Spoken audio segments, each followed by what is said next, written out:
இறைநம்பிக்கை கொண்ட ஒரு முஃமினை பற்றி நீங்க பேசுறத சாதாரணமா எண்ணிக்கிட்டீங்களா? இல்ல. ஓஹோ இந்தல்லாஹி அஸீம், அல்லாஹ்விடத்தில் அது மகத்தான காரியம். யஇதுகுமுல்லாஹ் அன் தஊது லிமிஸ்லிஹி அபதன் இன் குன்தும் முஃமினீன். அல்லாஹ் உங்களுக்கு எச்சரிக்கை செய்கிறான், நீங்கள் உண்மையாகவே முஃமின்களாக இருந்தால் இது போன்ற விஷயத்தில் ஒருபோதும் நெருங்காதீர்கள்.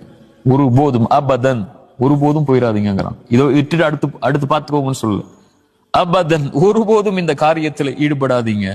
எப்படி நீங்கள் உங்களுக்கு நலவை விரும்புவீர்களோ அது போல முஃமின்களுக்கும் நலவை விரும்புங்க.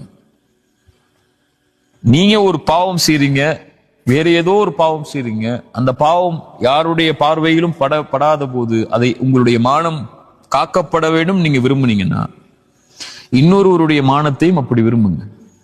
நீங்க செஞ்ச பாவத்தை விட அது கொடிய பாவமா, சின்ன பாவமா, பெரிய பாவமா நீங்க முடிவு செய்ய முடியாது. இந்த பாவம் அல்லாஹ்வுக்கு செய்யப்படுறது. இப்ப அல்லாஹ் ரப்புல் ஆலமீன் இதைத்தான் நமக்கு குர்ஆன்ல அறிவுரையா நமக்கு கொண்டு வரான். சரியா? அதனால இத மாதிரி காரியங்களை ஒரு முஃமின் கேட்கும் போது அவன் செய்யாத குற்றத்தை பற்றியோ அல்லது அவன் பாவ மன்னிப்பு கேட்ட ஒரு குற்றத்தை பற்றியோ மனிதர்களுடைய உள்ளத்தை நோவினை செய்யும் போது, உடைக்கும் போது அல்லாஹ்வுடைய வார்த்தை தான் அவனை சாந்திப்படுத்தும். அல்லாஹ் ரப்புல் ஆலமீன் நபிக்கு சொன்னதுதான்,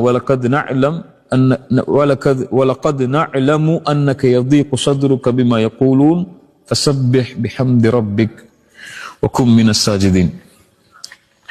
நபியே, இவங்களுடைய வார்த்தையால் உங்களுடைய உள்ளம் நெருக்கமாவதை நான் அறிகிறேன். அல்லாஹ்விடத்துல சுஜூதுல விழுந்துருங்க, அல்லாஹ்வை புகழ்ந்துருங்க. வஅபுத் ரப்பக ஹத்தா யஅதியகல் யகீன். அல்லாஹ்வை தொடர்ச்சியா வணங்கிட்டே இருங்க மரணம் வரைக்கும்.